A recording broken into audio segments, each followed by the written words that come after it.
A couple months ago, I decided that I was going to watch every single film from a certain director. Well, I like John Hughes, but most of his films were stuff he'd written, so I watched everything he wrote, which turned out to be like around 33 different movies.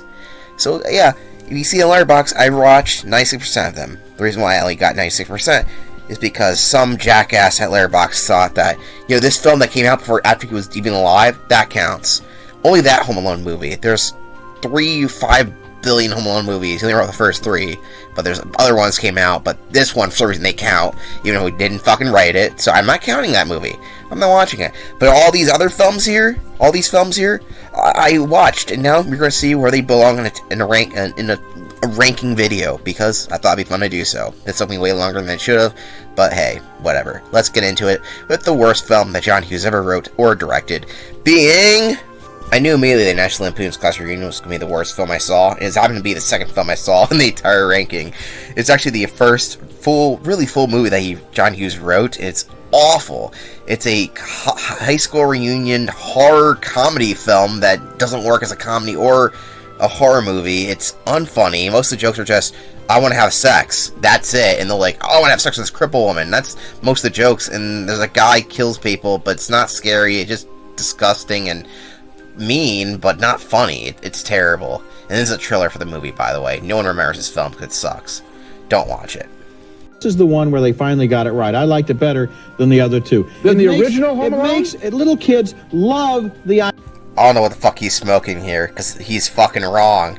Home Alone 3 feels like a film where the person watched the first 2 movies and then made a third one with random terrorist characters, but didn't really understand how the first one was good or in any way.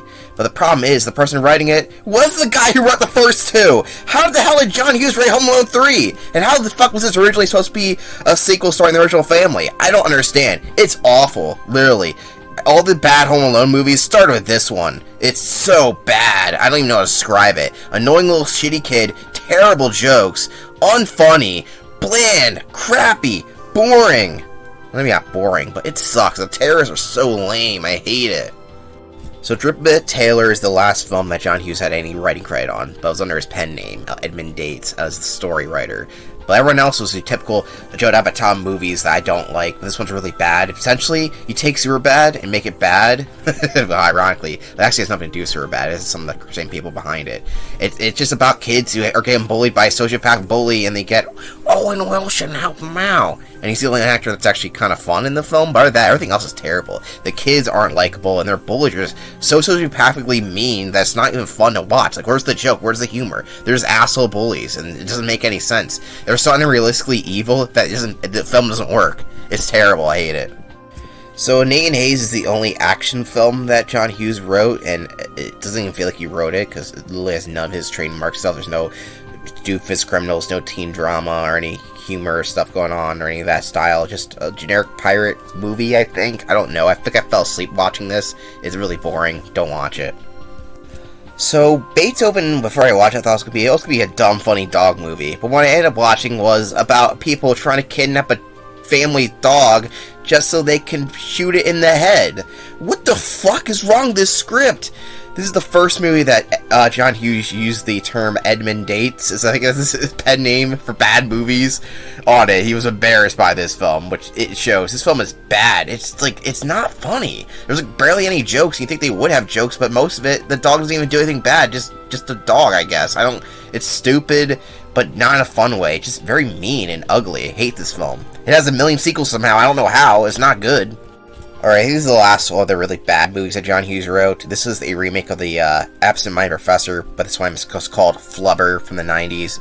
And not even Robin Williams' performance can save this movie, because it's just bad.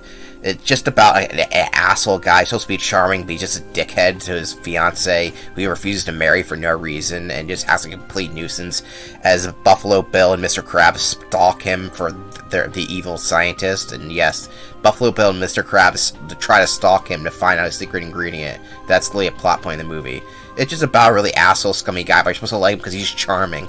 Even though he's played by Robin Williams, doesn't mean he's a charming guy. He's still an asshole character. Fuck him. Dutch is the first movie here that feels like it was actually written by John Hughes. The only problem is that the directing is pretty bad. It's a combination, basically, of Planes, Trains, and Automobiles and Uncle Buck, which on paper sounds good, but the execution is pretty bad. It's not even the script's bad. In fact, I think it was a fine script. The directing, the guy takes it more dramatically when these scenes should really be shot comedically. So the film ends up being really bad in the long run, even though it had potential. It's just that's so oddly directed that it just fails flat on its face. She's Having a Baby is the lowest rated film that John Hughes actually directed. This film is just very bland, and overall it's supposed to be a comedy, but it's not very funny. It just shows two people who are in a loveless relationship, but all of a sudden they have a baby at the end, so now they like each other. It doesn't really correlate. It feels like there was something they were trying to go for, at least John Hughes, and there's some funny moments, but overall it's kind of like a mean movie about two people in a loveless relationship that shouldn't be together to begin with. But they end up, oh, it's okay because they have a baby at the very end? I don't get it. Weird Science is one of the most strange films that John Hughes directed/wrote, about two dweebs making a woman and having her have big tits, I guess, but not really because that's unrealistic. Like, what the fuck?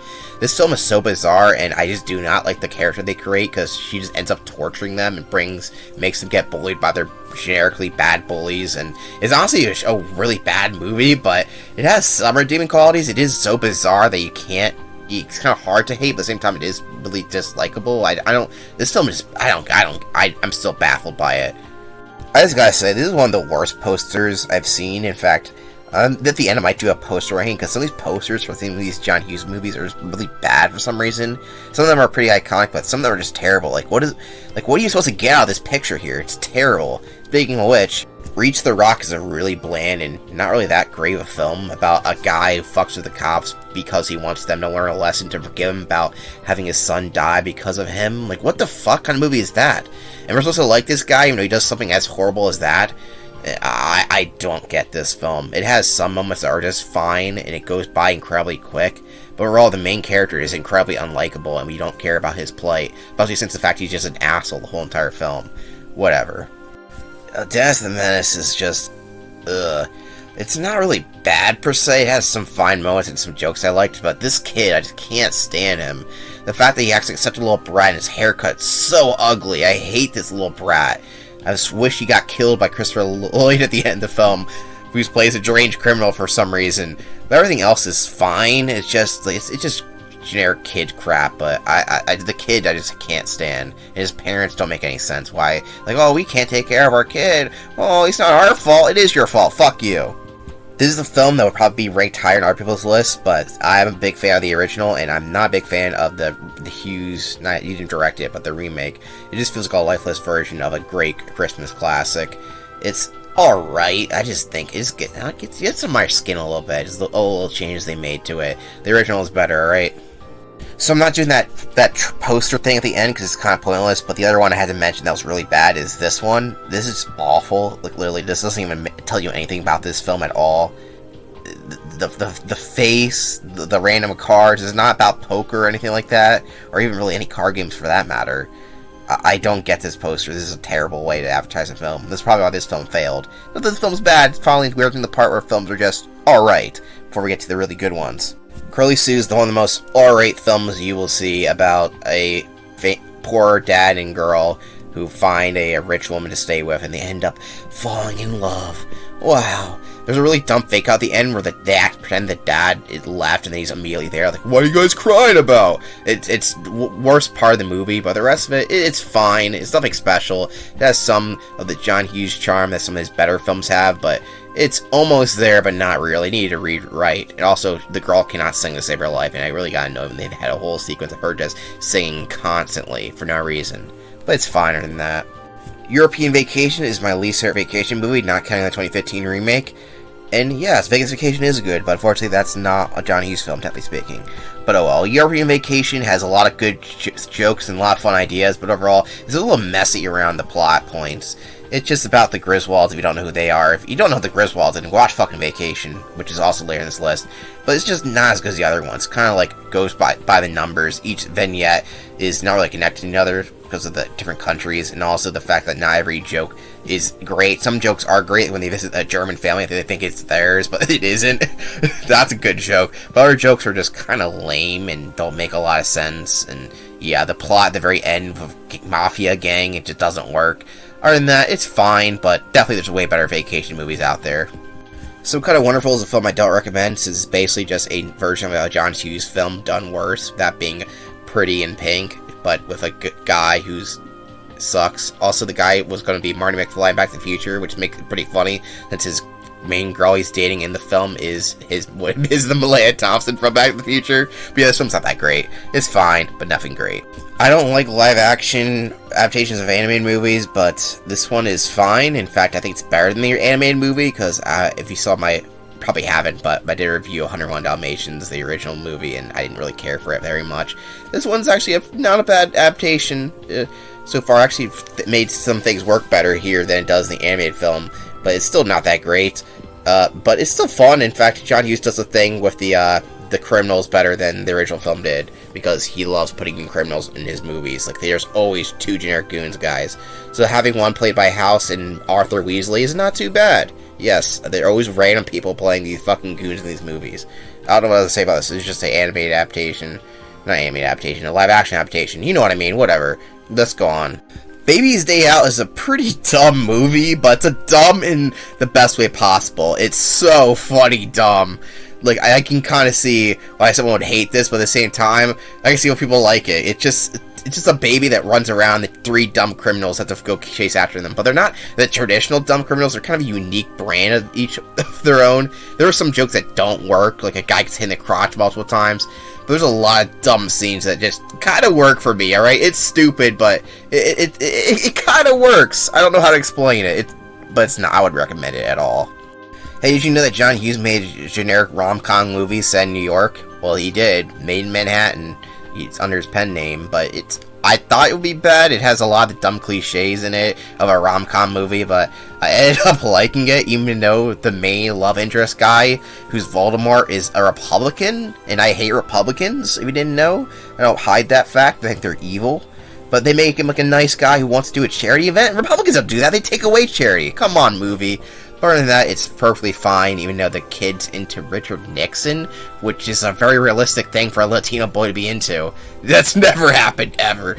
But yeah, you know what, if you want a generic 2000s rom-com starring J-Lo, you're perfectly fine with this film. Also, she falls in love with Voldemort with a nose. The movie Just Visiting is another thing, like a Baby's Day Out film, where the film is so dumb that you actually end up liking it because of how dumb it is. It's about a knight and his peasant going to modern day New York, well, modern day 2000s New York, and just destroying stuff and falling in love with this descendant of his like lover and just doing crazy shit. And she's like, you know, this guy's crazy, but he's better than he's better than the guy I'm with. And there's so much funny shit in the film, even though it's so dumb that I end up really liking it. If you want to see a dumb film, this concept sounds interesting to you, then go ahead and watch it. I guess it's kind of similar to Enchanted, but it came out before Enchanted, alright? So it beat it to the punch. And then there's Mr. Mom, about a guy who has to look after his kids and be the mom. Oh yeah, this film's kind of outdated in that regard, though it has a lot of funny moments, mostly because the guy who plays Mr. Mom is one of the best actors ever, Michael Keaton of Founder fame. The Founder, see The Founder? It's a great film. I know he's more known for playing characters like Beetlejuice and Batman, but hey, I like The Founder too, alright? And that's pretty much the whole reason to watch this movie. You just want to see Michael Keaton do funny things, there you go. It's not the best, it's not the tightest script in the world, but you know what? It was a young John Hughes and a young Michael Keaton, and they do what's fine there, you know, some little things. The most notable thing about this film, though, is that this is the first film, really, to not take place in Chicago. All these other films, I'm not joking, will take place in Chicago, no matter what. So it's just shocking. I was like, wait, this takes place in Detroit? Holy shit! Pretty in Pink's the weakest Molly Ringwald teen Hollywood movie that was written and / directed maybe by John Hughes. It's fine. It's about class warfare, I guess. And there's a guy who's clearly gay, played by that one guy in the 2.5 Men, but he's ducky, but he's actually likes her, even though I thought he was gay. I was kind of shocked when he actually wanted to go on a date with her. I really thought he was gay, but apparently he's not. I guess my gaydar was off.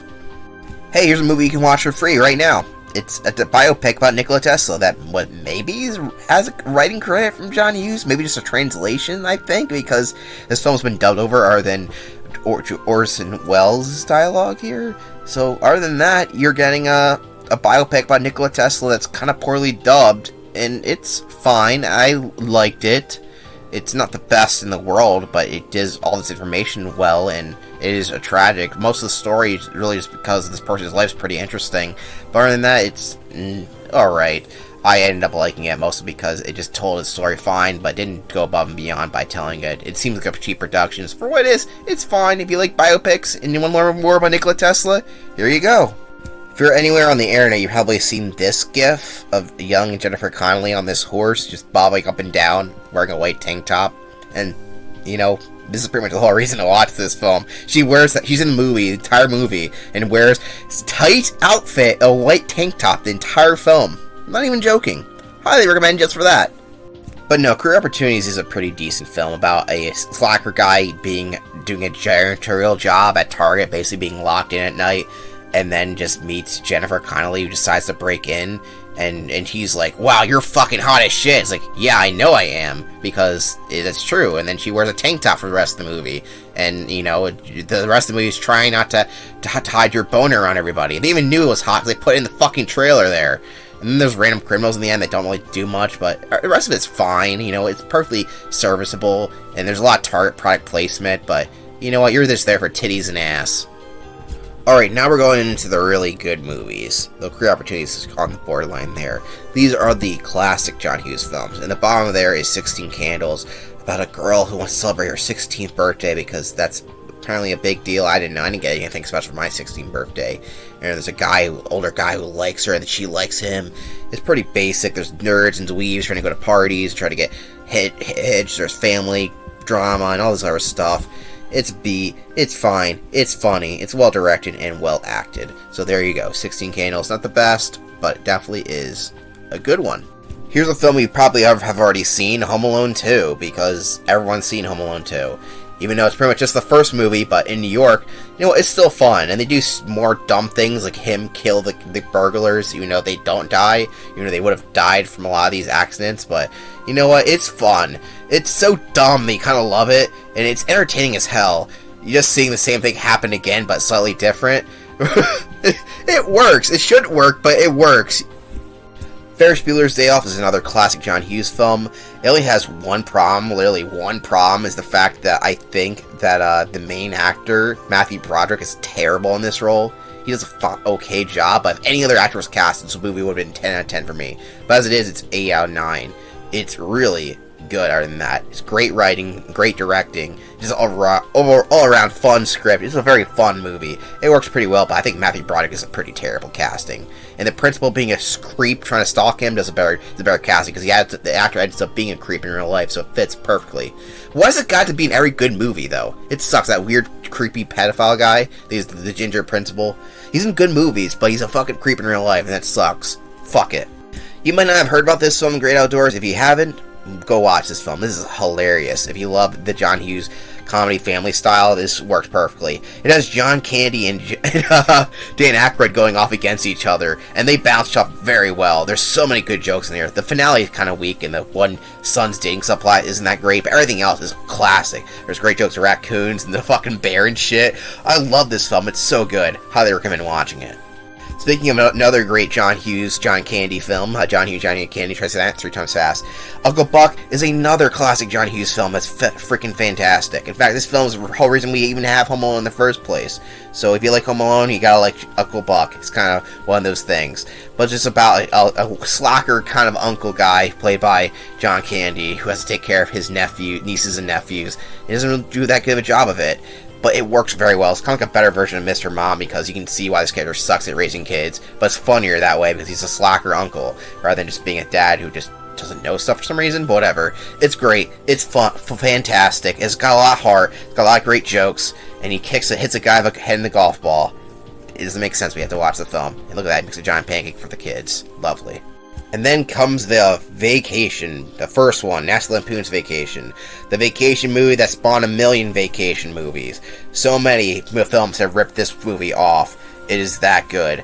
It's fast-paced comedy with just a little bit of heart, not a whole lot. Introduced the Griswold characters, some of my favorite film characters of all time. Great family, even though Chevy Chase is an asshole in real life. I like Clark Griswold. I like that character. I don't like the actor, because he's apparently a jackass. But you know what? That just makes the character even funnier. This film introduced Cousin Eddie and his family, and them doing pot, and then the grandma dying in the car, and them having to, not their grandma, having to drop her off in the house, and having to argue about that. Them going to the theme park and putting John Candy at gunpoint. This is a fucking hilarious film. The fucking food falls on the ground. There's so much little good jokes in here that I can like go on forever just listing all the jokes I like. It's such a great film. If you want to watch a road trip family movie, this is the one to watch. Literally, the best one. Home Alone is probably the most popular film that John Hughes ever wrote, even though it wasn't directed by him. They had a pretty big cast, you know.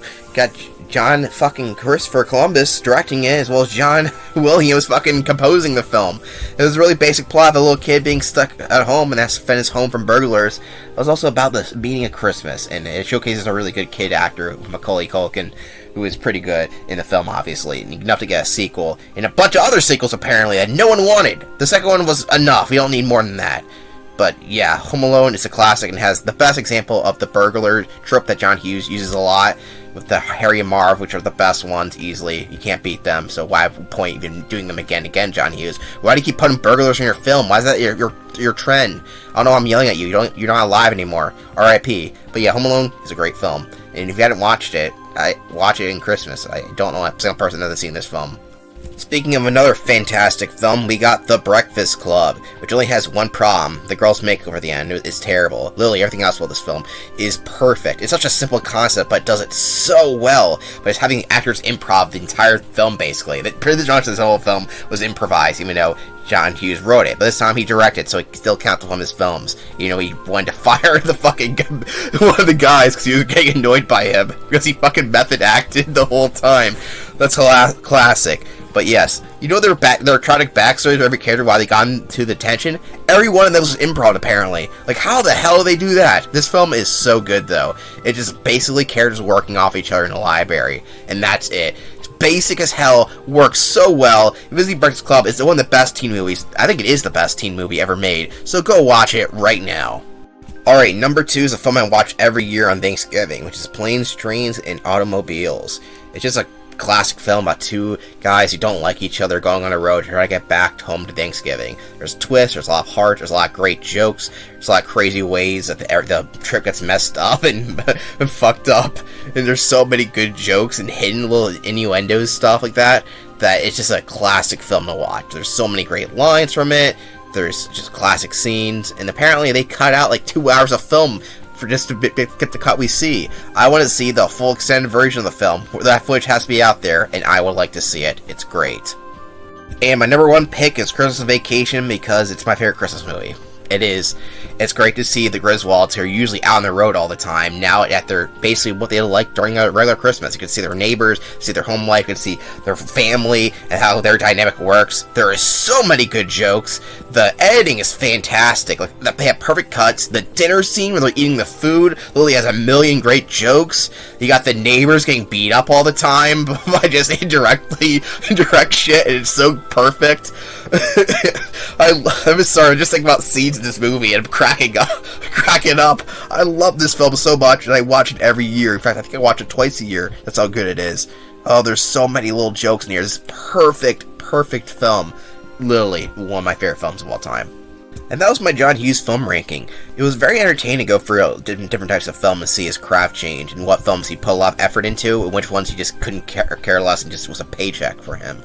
And see his interesting tropes. There's always Chicago, there's a lot of John Candy, you see a lot of Molly Ringwald early on, teen drama aspects, random criminal stuff, good editing, and, you know, overall, I had a blast doing it. Not always something worth watching.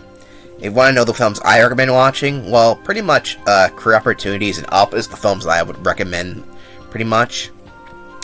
And the ones I would say avoid at all costs is everything Flubber and below. Those are the films I would say avoid at all costs. And the ones I highly recommend is pretty much Career Opportunities and above. Though I can't say it would disregard any other films there. There's the ones that I would like to get my seal of approval, though what the hell do I know? I never directed anything as good as wrote anything as good as Christmas Vacation, or directed anything as good as The Breakfast Club. Hey, that's a great track record. Even if some of the Slayer stuff wasn't as great, literally, just having shit like Breakfast Club and Home Alone under your belt, you gotta say, that's some good stuff there. Anyway, thank you for watching, and let me know if you want me to do this with any other person. I thought it'd be fun to do this. It was fun to do. I'm just taking a break from my other projects to work on this, so I was happy to do this. Thank you for watching, and it was a long time in the making. So see you next time. Bye-bye.